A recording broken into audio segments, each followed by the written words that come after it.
Musel som sa vrátiť, nech ti lepšie vysvetlím, čo je záložné právo a ako ťa chcú podvodníci nachytať. Predstav si, že si požičiaš peniaze a aby ten, od koho si požičal peniaze, mal istotu, že mu ich vrátiš, dáš do zálohy niečo cenné.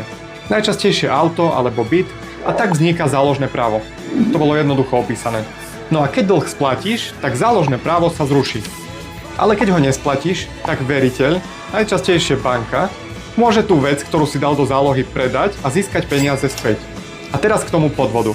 Predstav si, že máš firmu, na ktorú už nepodnikáš, ale máš na ňu auta na úver. Podvodníci toto teraz veľmi často zneužívajú. Povedia ti, predaj mi firmu aj s autami, ktoré máš na úver preberiem a ešte ti aj zaplatím.